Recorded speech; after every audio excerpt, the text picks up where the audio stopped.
Prefeitura do Rio de Janeiro garante que quem vai fazer a desintoxicação do terreno do gasômetro é a própria prefeitura e que o Flamengo não vai ser aí onerado em mais de 100 milhões de reais como haviam saído as notícias. Outro bem importante ponto é que o Pedro, segundo o próprio Rodolfo Landim, Pedro sofreu a lesão por culpa da seleção brasileira. Sim, um excesso de carga fez com que o atacante do Flamengo sofresse a lesão que vai o tirar do gramado por cerca de 9 a 12 meses. Essas e outras notícias estão aqui no vídeo, mas antes se inscreve no canal e deixa o teu like, porque com isso tu me ajuda demais. Faz com que o YouTube nos divulgue e se você assistiu o vídeo até o final, faz com que o YouTube entenda que você está gostando do conteúdo. Então dá essa moral aí pra gente. Bom, o Pedro, de fato, segundo as informações que o Landim apurou, Pedro tinha uma possibilidade de jogar no máximo, correr, né, se movimentar, ter aí uma carga de até 4,5 quilômetros. Entretanto, a CBF não respeitou esse limite e passou a utilizar uma carga maior no atleta que, óbvio, estourou. Da mesma maneira, o Landim se posicionou com relação à seleção uruguaia. Sim, a Federação Uruguaia de Futebol basicamente também não segue essas mesmas regras que o Flamengo indica aos médicos e com isso o atacante, o centroavante, o lateral, o volante que são convocados pela seleção do Uruguai, o Flamengo informa, o Arrascaeta só pode fazer de carga 6, 7 km, o De La Cruz 8, e aí chega lá, os dois fizeram 10. E óbvio, dá problema, dá lesão. Por falar em Arrascaeta e por falar em De La Cruz, os dois estão confirmados para a partida contra o Peñarol. O Flamengo deve ter o meio de campo titular, o dito titular. Entretanto, o Luiz Araújo não vai a campo. Ele que sofreu uma quebra, uma ruptura da cartilagem do joelho e deve passar por uma pequena cirurgia chamada arteroscopia. E o tempo de reação o tempo de recuperação é de 1 a 2 meses. Portanto, senhoras e senhores, a gente não vai ter aí o Luiz Araújo pelos próximos 2 meses. Um cara que tinha sido fundamental até o presente momento nas campanhas do Mengão. E por último, o Gabigol. O assunto Gabigol tem gerado muita polêmica, muito burburinho.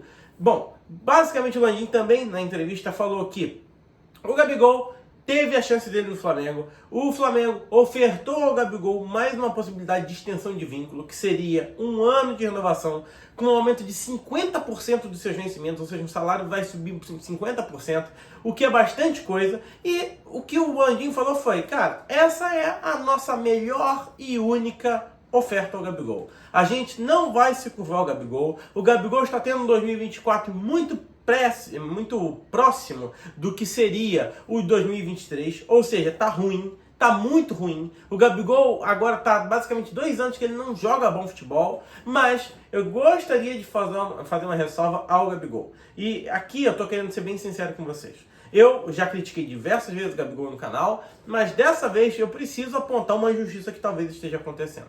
E eu falei isso nos vídeos anteriores e eu vou repetir nesse aqui.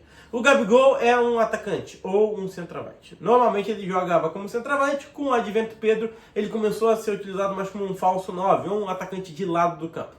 Com o Tite, os atacantes do Flamengo centroavante são Pedro, Bruno Henrique e depois Carlinhos. E por último o Gabigol. O Gabigol perdeu muito espaço com o Tite. Não que o Gabigol fosse titular, não era. Mas também não era o último da fila. Inclusive, muito se questiona sobre a possibilidade do Bruno Henrique ser um centroavante por conta da questão física e por conta dele render melhor pelo lado do campo, da falta de técnica e habilidade do Carlinhos para ser o centroavante do Flamengo e pelo fato de que o Tite, querendo ou não, tá queimando o Gabigol sim. Porque quando o Gabigol entra, se você pegar os mapas de calor do Gabigol durante as partidas do Flamengo, o Gabigol entra no lugar do Arrascaeta. E aí ele faz um papel de meia de criação e não de um atacante. E o Gabigol é atacante. Então, fora a pouca quantidade de minutos que são ofertados ao Gabigol, ele ainda atua fora da posição que ele sabe jogar. Então, assim, gente, não tem quem renda um bom futebol.